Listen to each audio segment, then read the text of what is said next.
Hello and welcome back to Rise of the Witch King. This is Blue Knight with another commentary. This is a 2.01 game, so last official patch, not 2.02. This is a 2 versus 2 on a map called Stonewain Valley, and let's just go through the player lineup.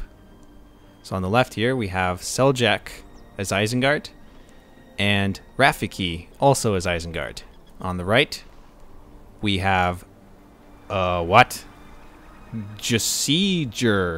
as Elves. I'm gonna have trouble with that name. That's a really weird name. And we have a friend also as Elves. Now, you may notice that everybody is building heroes, and that's because this is yet another 4K game. We have an Elrond start. Interesting. So because this is a 4K game, it's pretty common to actually start with a hero right off the bat. I mean, you've got all those extra resources, you might as well spend them.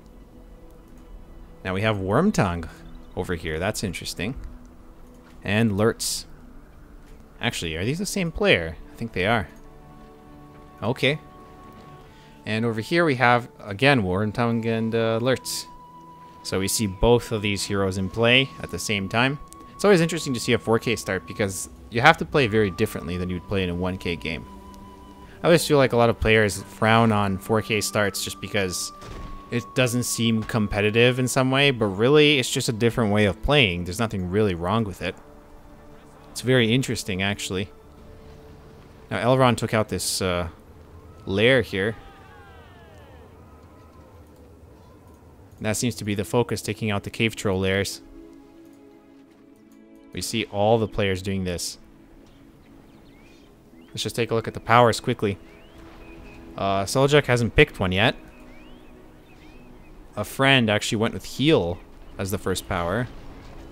We see Krebine from RotWK, and Isengard went with heal. So those are the powers. Nobody started with. I mean, you'd think the elves would have. Some of the elves would have started with the rallying call, but they didn't. Oh, okay, that's interesting. So Elrond is already pinned, and this lair's been brought down by Isengard. Now, is Elrond actually going to be in trouble here? Doesn't really look like it. Was the Carnage ability used in Lurtz? Because it looks like he's still using his bow for some reason. That's a bit strange. But yeah, Elrond is in a little bit of trouble. He's lost quite a bit of health. But once that cripple shot expires, he can quickly retreat. He can do that now, actually. And it looks like the elves have the advantage here. He's actually level 4. That's really good. He's already got leadership. And he's well on his way to unlocking some of the really nice powers that he was going to get later on. Now, Glorfindel's pinned over here. And he's actually in a lot more trouble than Elrond was. And look, Lurtz is attacking him. Oh, and it looks like the heal spell was used because Glorfindel just gained a huge amount of health. And again, it looks like the other heal was used. So the starting heal was actually a really interesting move because it helped keep the heroes alive. However, there was just too much firepower against Glorfindel here, and he could not withstand it. So both those heals ultimately didn't really accomplish that much.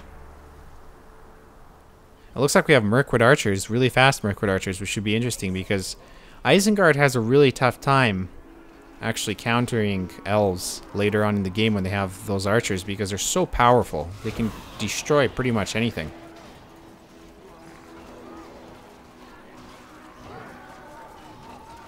Now Elrond's going to be in trouble here because he's pinned again. And this time he's actually really going low on his health. Both heals were already used. Athelas was used. He might be able to get away. His health is very low right now. Very low. Lurtz is really chasing him down. But ultimately, that ended up being a very dangerous move. He's still in an aggressive stance. And he goes down. So yeah, that didn't work very well. It was very close though, because Elrond's a very expensive hero. You do not want to lose him that quickly. But because he's still alive, and he's actually gained so many levels now, he's going to be a real threat very soon. Again, Isengard trying to move forward, but Elves has some Lorien archers, and as well as the other Elven player actually has Mirkwood archers. So these crossbows, they're not going to be as good. Now, why are they in aggressive stance? You don't really want your melee units in aggressive stance. That's a very strange choice there.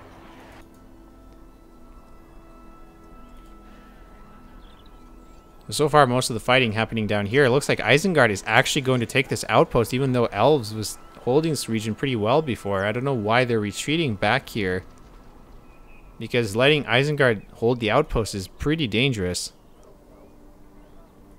Now, it looks like this outpost is still around, mainly because of this Fire Drake lair. No one actually went after the lair. But yeah, it looks like the Elven players just retreated all the way back to their base. It seems a bit too defensive, because right now they're really giving Isengard, well, both Isengard players, the chance to control the map.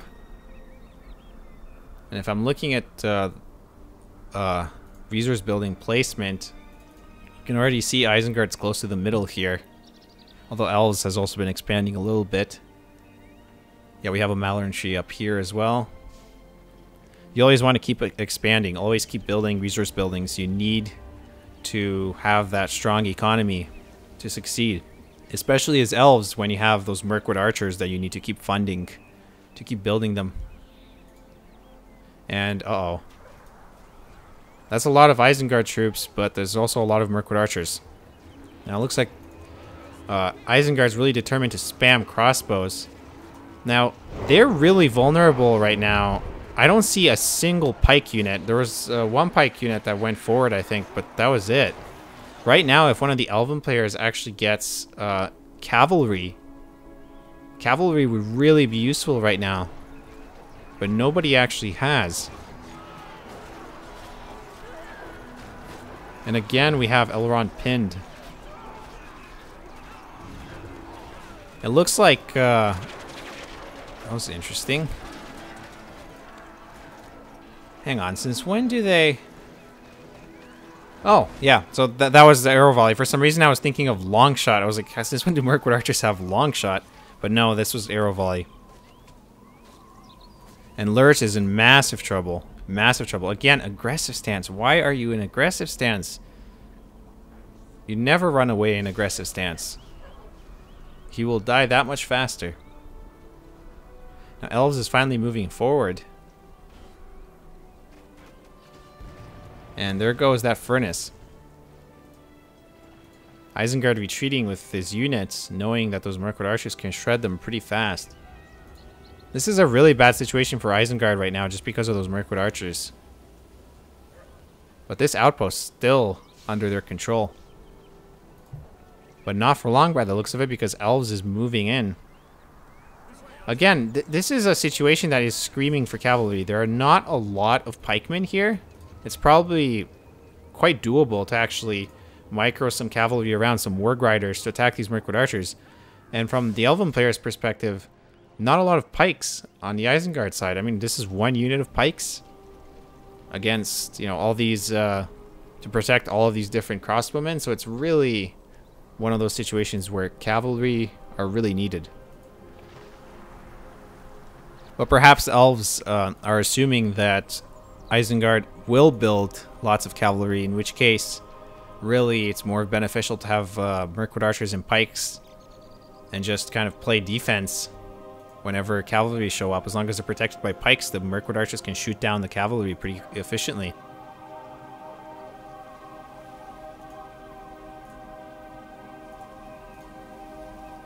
And now there just isn't a lot of action. They're just standing in their bases here. I mean, you always want to be moving around. You want to be taking control over the map as much as possible. Now it looks like the yellow Isengard team is moving perhaps towards this outpost in this Drake lair. And this one is just... okay, they're going to move south. And it looks like both Elven players, essentially, going north. Which is going to be a problem when this Isengard player shows up from the south. Or maybe not. It looks like this player actually stopped. Perhaps he is actually aware that these troops are here. Or he just decided it would be a better idea. Or okay, it looks like he's retreating. There are a lot of Urks. Crossbowmen in particular. Is Lurtz around here? Where is he? There's some kind of bonus being applied to these units. It's really difficult to see anything. Let's just quickly check out what's going on over here. Elves has this outpost. Isengard's still controlling this one. Although I think Elves used to control it until very recently when Isengard took it back. Again, we're seeing very defensive play here.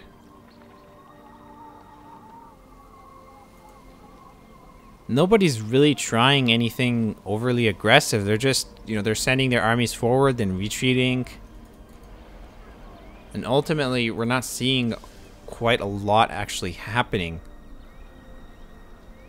And maybe something's going to happen here. We have elves coming from both sides there against Isengard, but it looks like, again, they're kind of holding back. See, this is a really vulnerable position because if you're going to have all of your armies in the same place, that's just asking for Isengard to go around somehow and attack their bases, you know, do some kind of surprise attack. They could probably send a couple of Warg Riders, but again, I don't think I see any Warg Riders. There are no Warg Riders at all. And there are not a lot of pikes, so you really could send Warg Riders and get away with killing quite a few of these Mirkwood archers, as long as you have enough Warg Riders.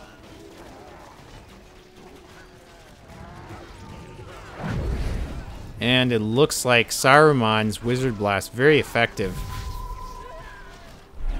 And we're seeing his Wormtongue ability gaining control of some of these units temporarily.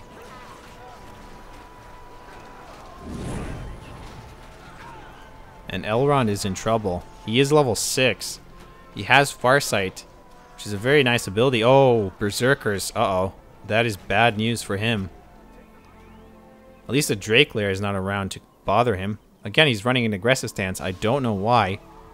There seems to be a misconception that heroes run faster when they're in aggressive stance. That's not true. They do not run faster.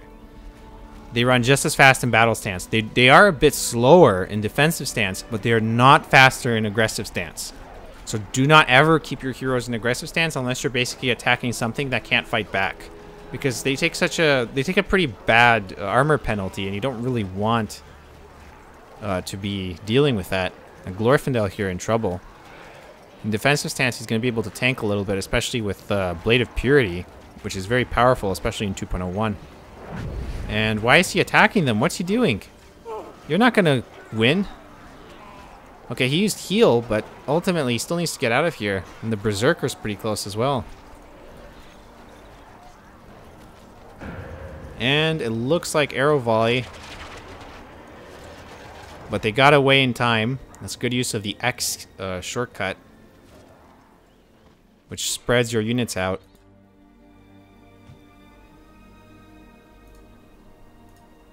Now, so far we've seen quite a few mistakes actually being made by the players here.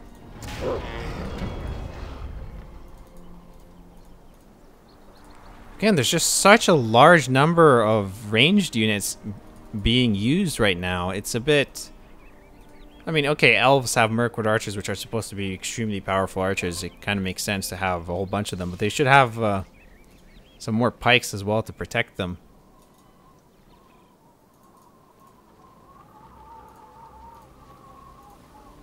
Yeah, right now it's just basically both players, both Elven players, just building as many Mirkwood archers and pikemen as they can. Now, this situation is looking bad for Isengard because the Elven players are pretty much controlling the center of the map, including, well, they might control this outpost soon unless Isengard actually manages to stop them. And we see Elrond's Whirlwind. This is why it was so crucial to kill Elrond earlier on, and he just wasn't killed off. So now he gets to use his Whirlwind and just completely shred this army. They have to retreat now.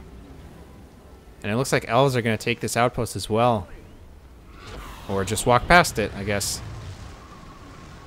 Or maybe not. Okay, so these Mirkwood archers are actually going to stop to take it. think I heard Farsight being used.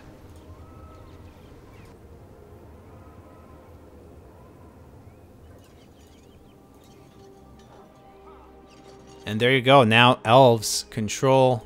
Actually, it's the same Elven player. The green Elven player. Is it the guy with the weird name? I think it is. Yeah, Jesseger controls both outposts. And his ally controls the signal fire. This is not good for Isengard. I mean, honestly, it's a very hard matchup to begin with. Dealing with Mirkwood Archers as Isengard, it's just not easy.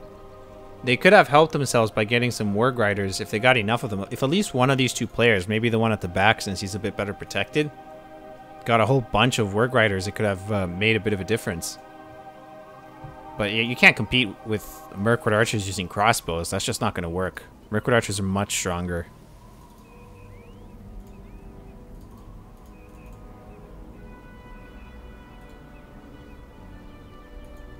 And Isengard's actually moving in through the north with a couple of Berserkers. They can do quite a bit of damage. Saruman as well, level 5.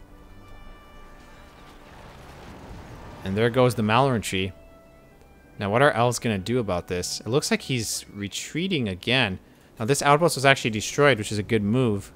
Because you don't want, obviously, the Elven player to get so many resources. And now they're retreating again. And there goes the signal fire. Now I get that Isengard doesn't want to lose his units here. And what happened there? Oh, the other Saruman actually got killed by the looks of it. That's a pretty expensive loss, but those Mirkwood Archers, they're really dangerous. Now this Isengard player is still moving around trying to do some damage. Now, which player is this actually? Can't really tell off the moving units. Okay, Rafiki. And Glorfindel shows up with his splash damage. Uh-oh. All these units are grouped really close together. But he's pinned now. He can no longer move forward. And it looks like Isengard's really determined to attack the back player. And Lurch is dead. Ouch. And these Berserkers being sent to take out this Malorn tree, while everybody else just kind of goes around.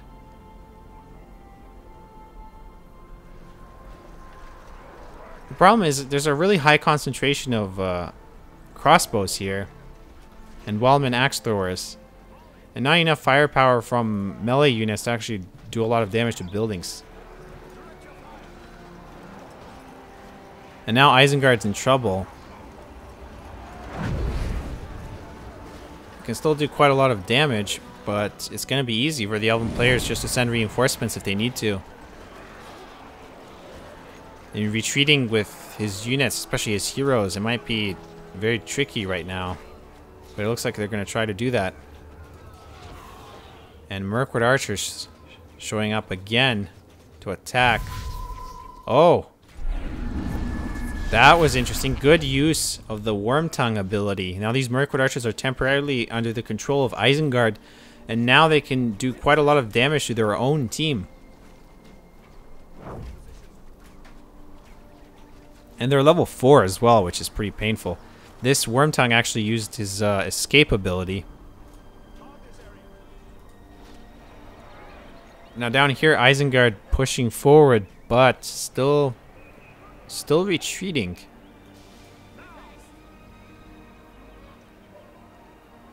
Again, we're seeing a huge concentration of ranged units. And no player has actually gotten cavalry at this point. I don't see any. Oh, hello.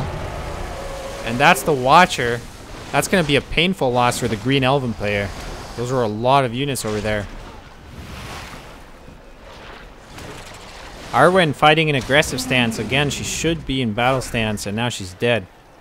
I think that was arrow volley again. Kills quite a few of these Isengard troops. And there goes the Krebine to those archers. So now the blue Isengard player pushed back to his base, but yellow is still in control up here, but not for long, perhaps, because orange is working on More units, surely, at this point.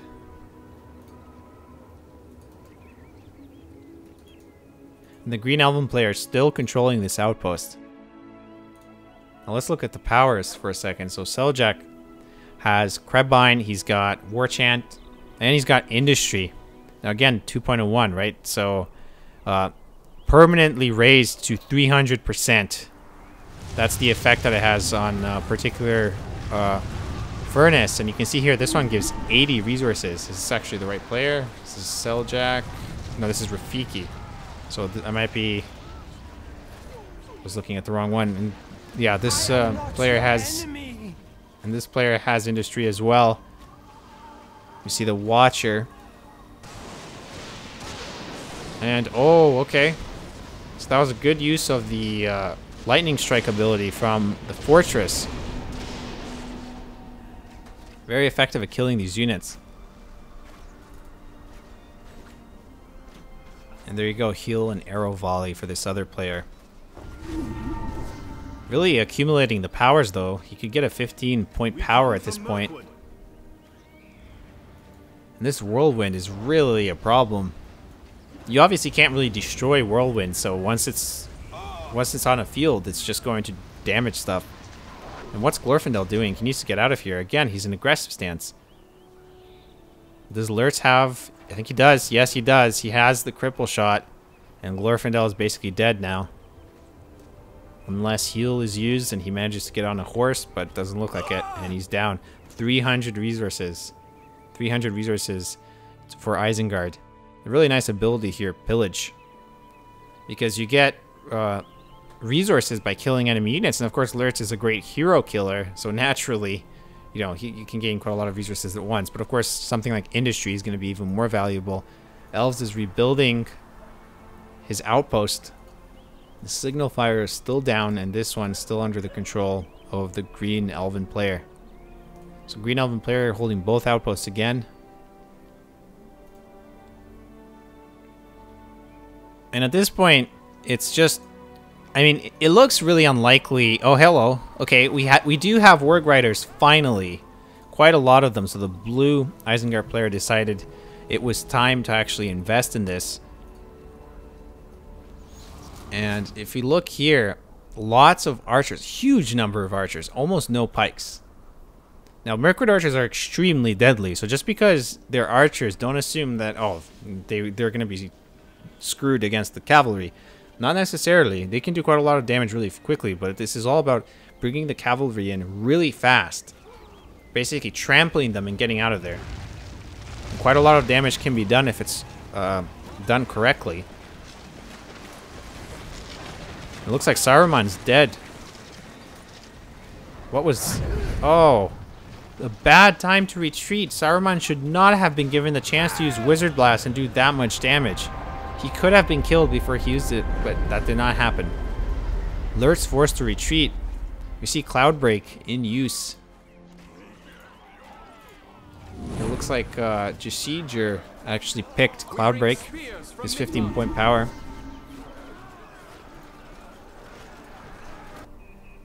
And this player still has a huge number of Mirkwood archers. Now, where are the... okay, so it looks like the Warg Riders were sent in to do some damage, but Glorfindel is going to be a massive threat to them. Really, at this point, I mean, just destroying Malorn trees is not the best use for them. I mean, look what's happening over here. Oh, okay. Fortunately, the Watcher ability was available.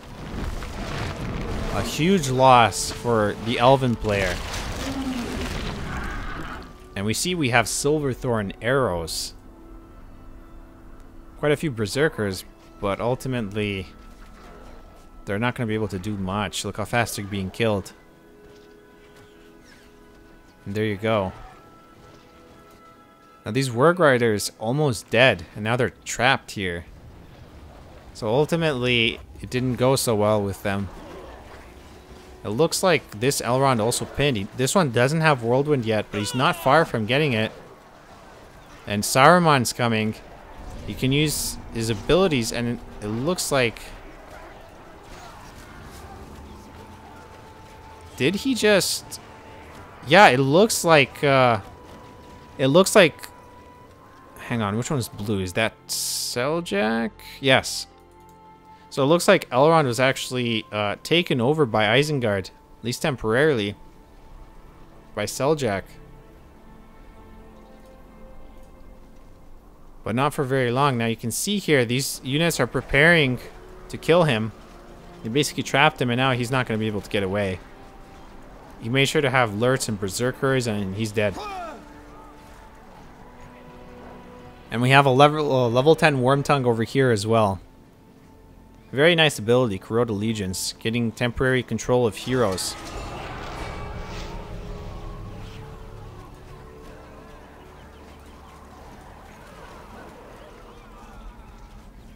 Now, Isengard is hoping that these fire arrows will make some difference against these Mirkwood archers, and they'll certainly help. Now Saruman, though, he's really useful if you can get close to them. As you can see, doing a huge amount of damage. When you have all those units close together in that area, it was going to be a bad situation. We still have a bunch of work riders destroying some Maloran trees. But at this point, they really need to do more than just destroy Maloran trees. We have an Entmoot being built, so we're going to see siege weapons.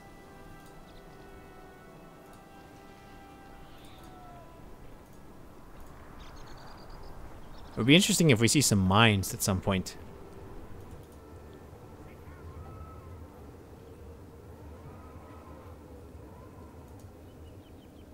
Isengard again pushing forward in the north. And Elves are forced to retreat. There aren't enough of them, and that was a good fireball. Quite damaging.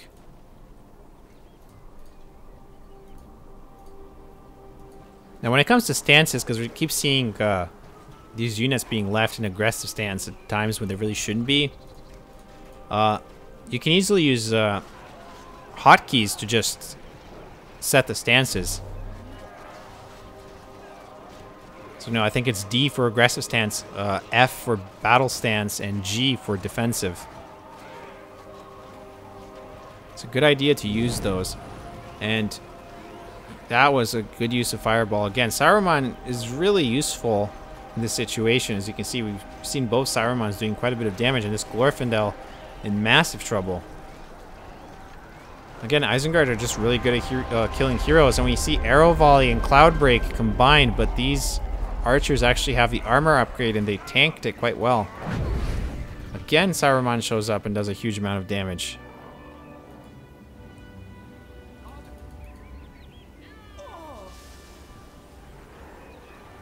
And now the blue Isengard player also pushing towards the center.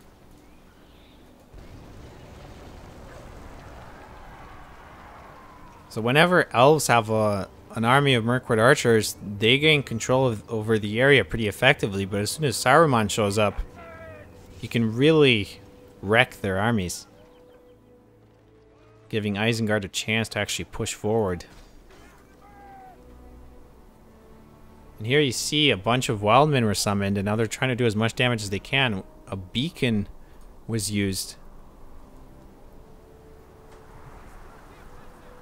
Clearly there's some kind of a plan underway here. And again, we see a retreat.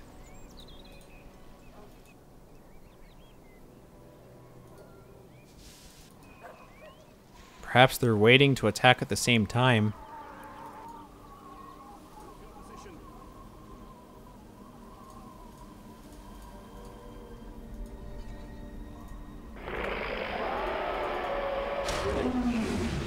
And the Watcher was used to do a bit of damage, but he went down very fast, and we see Whirlwind again, so much for that attack.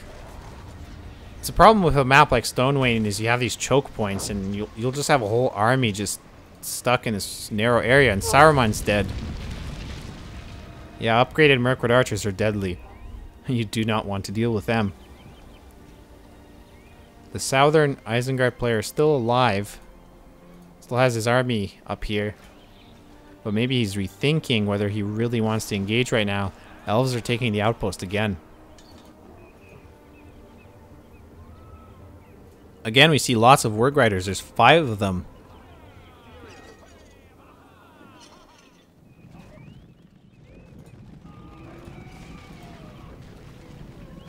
And they attack those Mirkwood Archers, but they keep going. And, uh-oh. Oh, no. Yeah, you want to watch out for that. Tornado is not fun to deal with.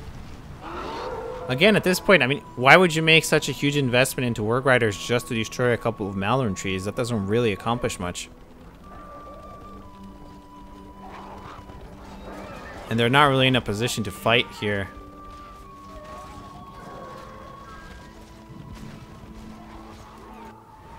Stonewind Valley is particularly bad. You can't even really do sneak attacks very easily because of these choke points. It's very easy for elves to just place their archers and some pikes in the way, and you can't even do anything. I think I heard the use of Farsight. Just quickly taking, or Palantir perhaps. Just quickly taking a look at the powers again. Oh, we have Sunflare. That's going to be fun. I wonder when we'll see that. This is Besieger, which I believe is green? Yes.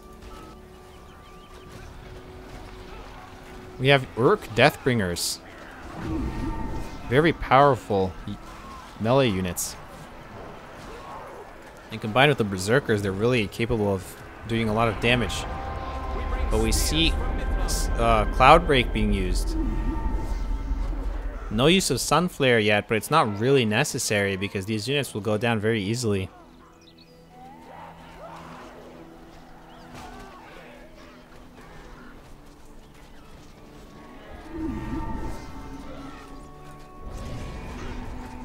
And look at this situation. Almost no pikes.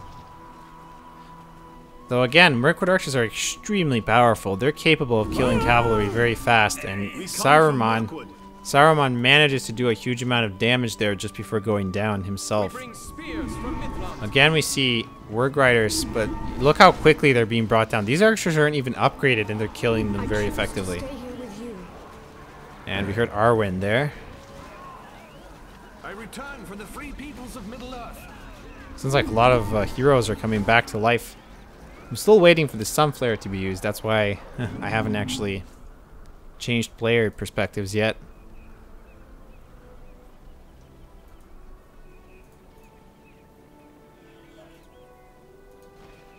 But ultimately, this will be a very tough thing for Isengard to pull off. We see Sunflare was used, and there goes that army.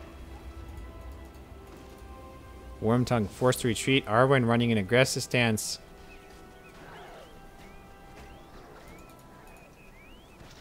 Again, not really much point being an aggressive stance. And why are you running in there?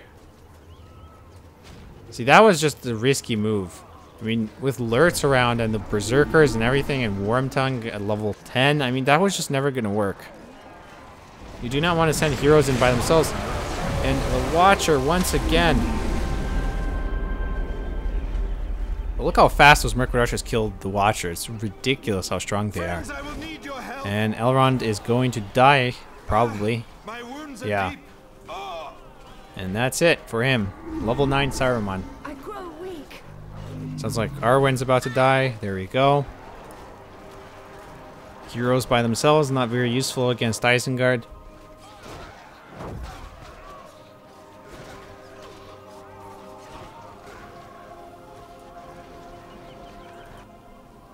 Part of the problem here is all players have lost huge numbers of units, giving their opponents huge numbers of power points. And that really improves their ability to kill more units. Just look at how powerful they are. They're really deadly. Isengard moving forward again. The blue player. We have Ents.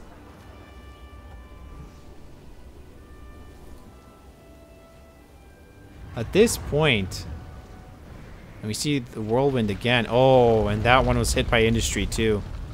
88 resources, and it's now going to go down.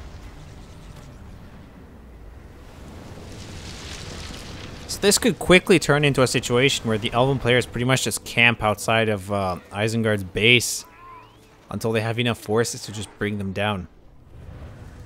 But of course, if the Isengard players keep getting powers, like the Watcher, they can really buy themselves some time.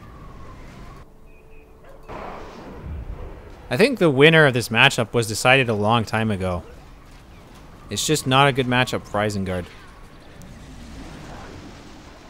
Countering Mirkwood Archers is just difficult. I mean, I mentioned Work Riders, but even Work Riders will not necessarily work. Just because Mirkwood Archers are so deadly. But I guess it's better than alternatives. Now these Ents are doing a lot of damage.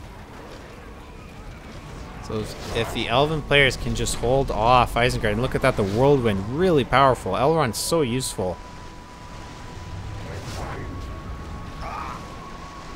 And things are really looking bad now. Good use of the lightning ability from the fortress, possibly the back fortress. Yes, the back fortress. And we're down to one Ent. The fortress slowly damaging, or the whirlwind slowly damaging the fortress.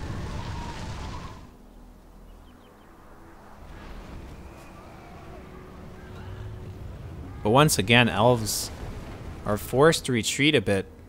Now they really could have built forward buildings at this point. They could have had an Entmoot up here, some barracks perhaps, a Mirror of Galadriel, statues. Because when they move back to their bases, they're giving Isengard a chance to actually make a slight comeback and take back the outposts and that sort of thing. And of course the outposts help them to actually rebuild.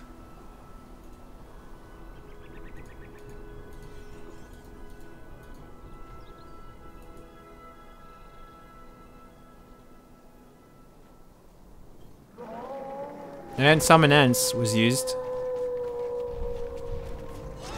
Interesting location. I'm pretty sure Rallying Call doesn't work on them. I mean, if it does, that would be news to me. So I don't think that really did anything. But they were not summoned close to a fortress. They were summoned down here instead. Of course, fortresses are going to be well protected at this point in the game, and with the economies the Isengard players have, it would not be super effective. But even here, the Ents were brought down pretty quickly. The Isengard players reacted very fast.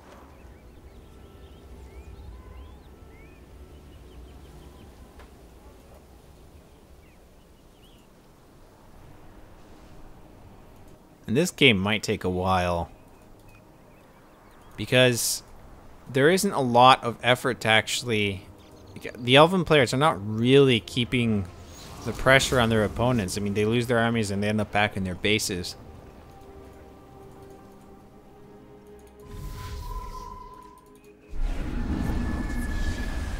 And again, we have that ability being used by Saruman, Wormtongue, but ultimately it got him killed.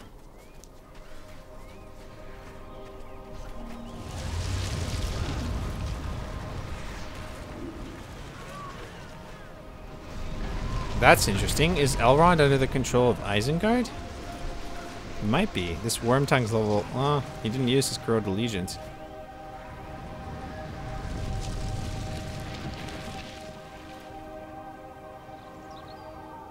Yeah, so good use of Whirlwind there. This Elrond is level 10. Very deadly right now. And more Isengard troops being sent.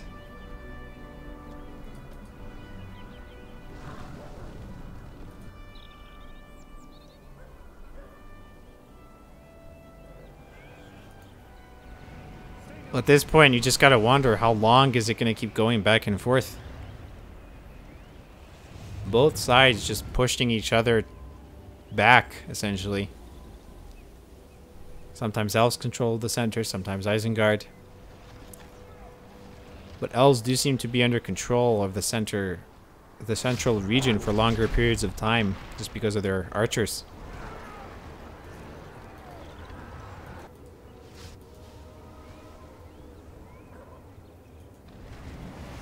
Both outposts have been destroyed. Signal fire is up. Lurch is going to die. And there he goes. Uh-oh. They're going to take heavy casualties from the Berserkers and the Deathbringers. And this unit is dead. The other unit of archers managed to escape. Again, we have Elrond under the control of one of the Isengard players, but not for long.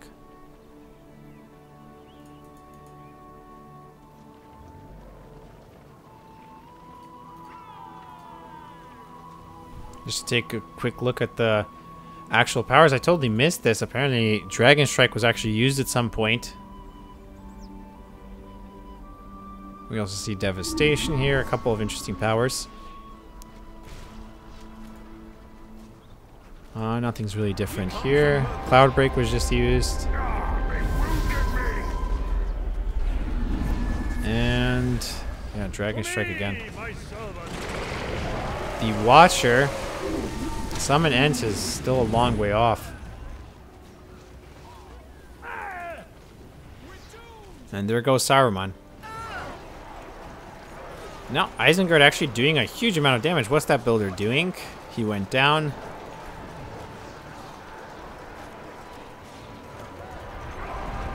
Again, Cloud Break.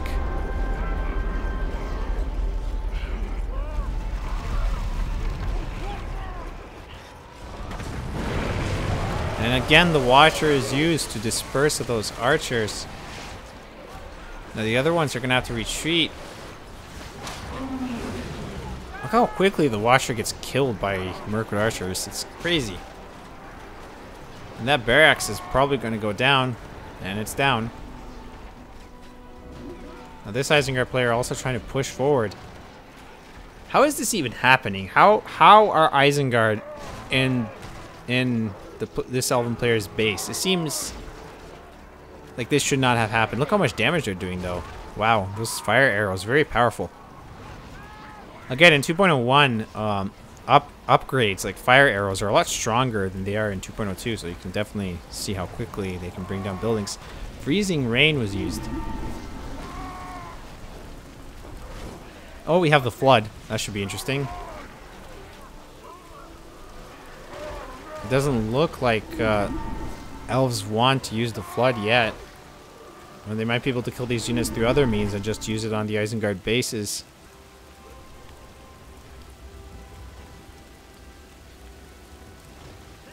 This is quite a lot of damage actually done to Elves. They lost a lot of barracks.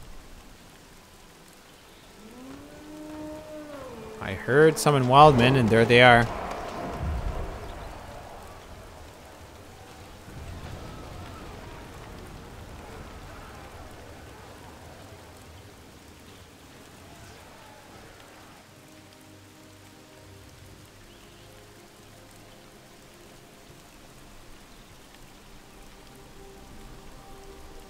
Again, we're seeing that situation where everybody was kind of at a standstill, but now it looks like Isengard is moving forward.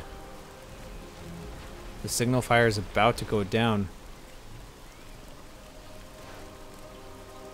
A whole bunch of heroes up here. Arwen and Glorfindel, Elrond.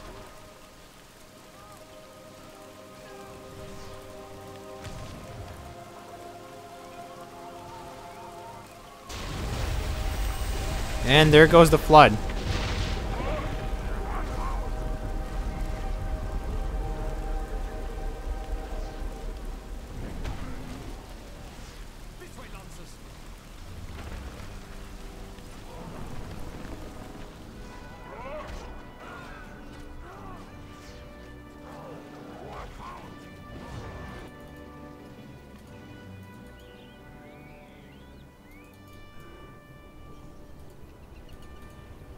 Lurch returns.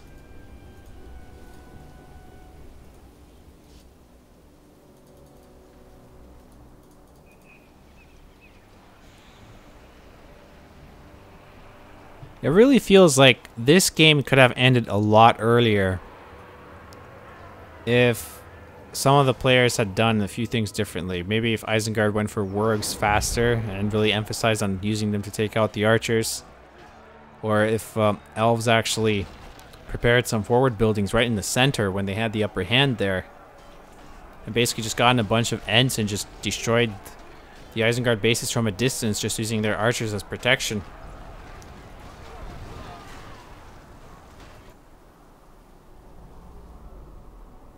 I mean, in this situation, it does look like there are quite a few Isengard troops.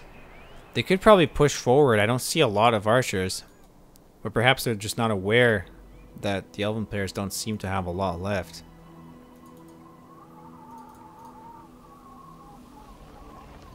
And we have a huge number of ballistae.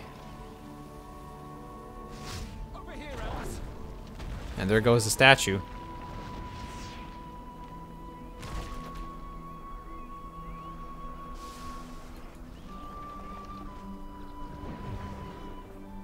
It's still kind of crazy to think that the Elven players are now on the defense. This should not have happened. Not in this matchup.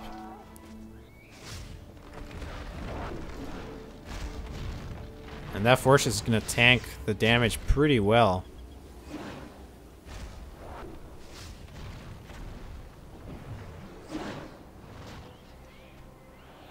And again, we have Isengard coming in. Oh no, don't put your builder there. Where were they summoned? We heard the summon Ents, and we see Whirlwind again being used.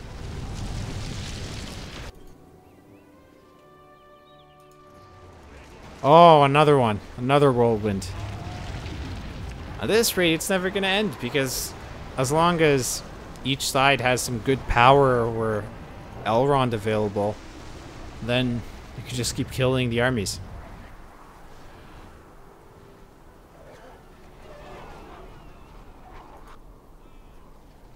But the blue Isengard player really making progress, and I heard the flood being used again somewhere.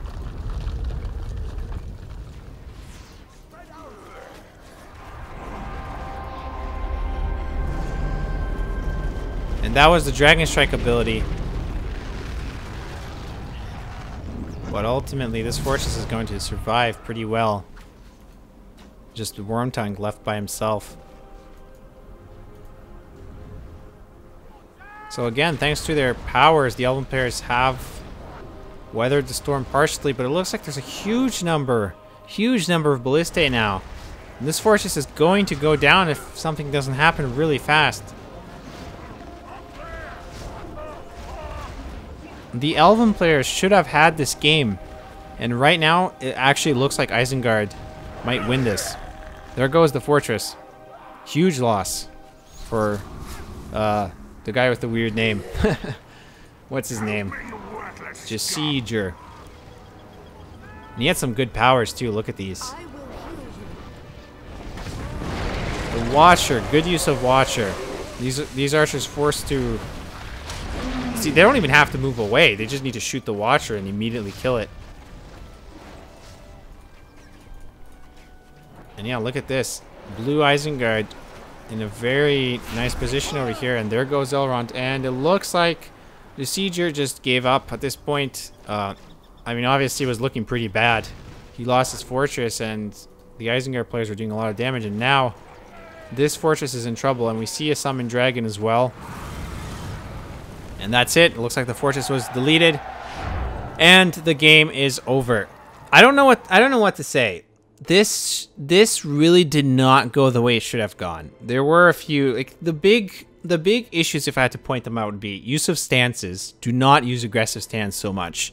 I mean, really, use aggressive stance with your archers. That's fine. That makes sense. The archers are at the back. They're not usually directly under attack. But don't use it with your heroes, certainly, unless you're attacking a building or something that's not fighting back, because you're really putting them in danger at that point. The other thing is, try to keep control over the map. If you have the center, don't just retreat to the back, to the very back to your base, or continue just building units from the very back and waiting a while for them to reach the center to reinforce your troops. Actually have some unit production buildings in the center. There were points where the Elven players could pretty much just stay there, and Isengard could not do a whole lot. They were trapped in their bases. and it was possible for the Elven players essentially to just stay there until they got Ents and then just go in for the kill. The other problems, let's see.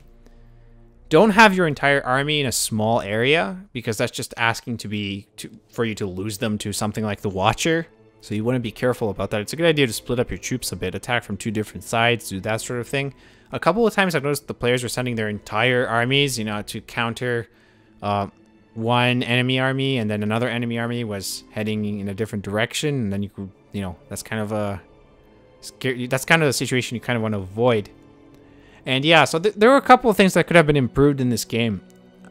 It was interesting. It was a very difficult matchup for Isengard, so really kudos to them for actually winning it. That was nice the way they turned it around and the way they used the Ballista to really make a big difference.